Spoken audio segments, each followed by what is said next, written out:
wait. So, heaps. Heaps are what we call complete trees. Tapos, ang heaps, meron silang two properties. Una is yung ordering property. Pangalawa is yung structural property. Oops. Yan. So, ordering property, meron kasi tayong dalawang type ng heaps. So, meron tayong min heap and max heap. Lagay ko dito. Min, max. So, for both min heap and max heap, i-observe natin bawat subtree sa loob ng heap. So, ayan, example natin, yan. Example subtree lang to. So, bali, we have 1, 2, and 3. Tapos, sa max, we have 2, 1, 3. Ngayon, for heaps, para siyang binary search tree. Meron siyang in-order na dapat greater than or less than.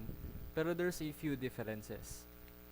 Unang-una, sa heaps, kapag sinabi nating min heap, dapat for all subtrees sa heap na yon, ang isang node ay greater than its children or rather less than its children.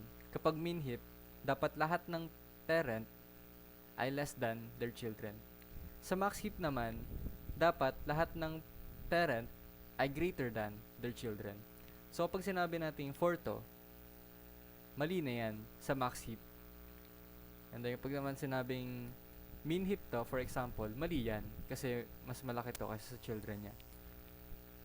So, there's an operation that we use para maging ordered yung heap natin. Pero bago tayo mag-move on sa operations, explain ko lang briefly yung structural property. So, yung ordering property, of course, yun yung sinabi ko.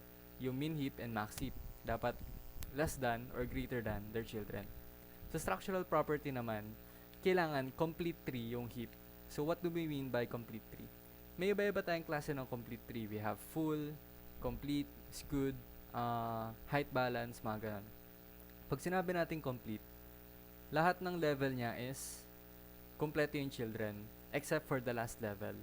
Sa last level, dapat yung mga leaf niya ay nasa leftmost. So, ito, example tayo ng complete tree kasi first level, second level, complete. Last level, incomplete, pero nasa leftmost yung leaves. Ngayon, anong itsura ng incomplete tree? Ito ay hindi complete tree. First level and second level, kompleto, full. Last level, hindi kompleto, tsaka hindi leftmost yung leaves. May bunge. Bawal yan. Hindi yan complete tree. Kailangan maging walang bunge para complete tree siya. So, ayun. Yun lang naman yung structural property. Moving on, meron tayong tinatawag na operations. So, heap operations, ang i-discuss ko is heapify, wherein we have max heapify, up heapify, and down heapify. Tapos, insertion, kung saan ginagamit yung up heapify, tsaka deletion, kung saan ginagamit yung down heapify. Alright. So, sige. Para explain natin yung operations, tayo ng example. Hanap ako dito. Let's say, eto. Copy ko lang to. I-insert daw natin tong lahat ng to. So, insert natin. Yan. Yan, insert natin. Okay, masyado mahaba, feeling ko. Biglaan natin. Yan. For the sake of discussion, para maikli lang. So, 19, insert natin yan.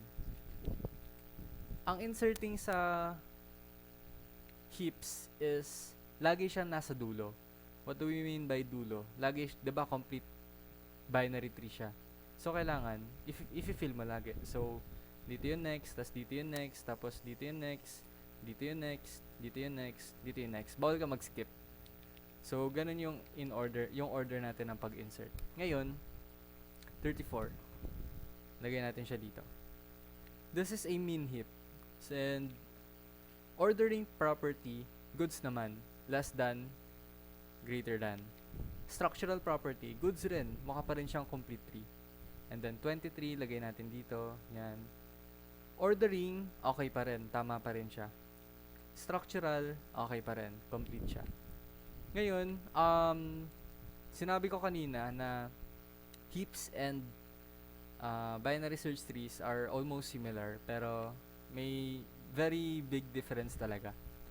When it comes to heaps, chinecheck lang natin yung greater than, less than between the parents and the children. So, 'di ba sa binary search tree, yung parent dapat yung left child niya is less than or equal to, tapos yung right child niya is greater than or equal to. Sa binary search tree, sa heaps wala tayong ganyan. Walang difference yung left child and yung right child. Basta dapat lahat ng children is either greater than or less than the parent. So, ayun lang. And then 16, dagdag natin 16. Ngayon, if you notice, sira na yung ordering property. Dito na natin ipapasok yung tinatawag nating up-heapify. So, when we up-heapify, i-check natin mula sa pinakababa hanggang sa pinakataas kung na-follow yung ordering property. Pag hindi na-follow, isuswap natin yung values. So, gawin natin. 16, 34, mali. So, dapat iswap natin. So, parang heap sort. So, 34, 16. Ayan. Ngayon, 16, 19, mali. So, balik rin natin. 19, 16. Ang pinagkaiba lang sa heap sort, may extra siya na parang after mo gawing heap, i-check mo pa ulit individually. Dito, wala na. Gagawin mo lang heap. Ngayon, insert ulit tayo. 16, 54. Tama naman. And lastly, 89. Yan. So, meron tayong binigay na dito, na delete dito. Kasi sabi, after 2 delete min operations using the 3 in. Ayan, so de-delete daw natin. Ang deletion dito, kung ano yung element na buburahin mo, papalitan mo siya nung last element. So, sabi dito, delete minimum. Dahil min heap tayo, i-delete natin is yung root. So, ito ang steps ng deletion. Una, replace element to be deleted with last element. And then, delete last element. And then, perform down heapify. So, gagawin natin yan. So, element to be deleted is 16. Delete na. Pagpalitin natin sila. 16, 89. So, 16, delete na natin yan. Kasi delete the last element. And then, perform down heapify. So, from the root, pababa, check natin, 89, dalawang children niya. Ano ang mas mababa? 19 o 23? Diba 19? Kaya pagpapalitin natin yan. 19, tapos 89. And then, from here, eto, check natin to. Mas malaki ba siya kaysa sa children niya? Oo. Kaya piliin natin yung pinakamaliit na child. So, pinakamaliit is 34. Therefore, dito natin siya lalagay. 34, 89. Ayan. Next, isa pang delete kasi dalawa daw eh. So, delete ulit natin minimum. So, bale, replace element with the last element. 54. And then, delete last element. And then, perform down heapify. Ano yung pinakamaliit? 23. So, i-delete natin yung 23. Lalagay natin siya sa 54. Or rather, di pa delete. Pagpapalitin lang pala. And, yan. Tapos na tayo. Anong right hand?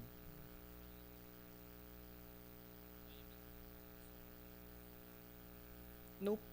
Isa-swap mo kung ano yung according sa sa type niya. Kung min heapify tayo, kung max heapify tayo, syempre, pagpapalit mo siya sa kung ano yung pinakamalaki. Kasi kailangan mo ma-retain yung property, yung ordering property. 'Di ba? So, dapat, syempre, pipiliin mo yung pinakamaliit. Kasi for example, what if pinili natin dito, 34. So, pagpalitin natin sila. 54, 34. Mali pa rin siya, di ba? Hmm? Mm.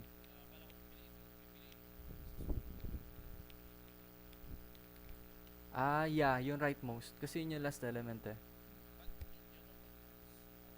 Either way, kung ano yung pinaka last element, eh yung i-swap mo para ma-delete. And then, siguro lagay tayo ng another example. What if 34 yung i-delete natin? Swap natin sila. Kung ano yung pinakahuli. So like, ayan, 54, 34, tapos delete natin yung 34. Tapos, perform down heapify, pero dahil aux naman yung ordering property, di na kailangan. Goods? Ayun. So, yun lang naman sa heap trees actually. Ayun na yun. Tapos na yun. Yay!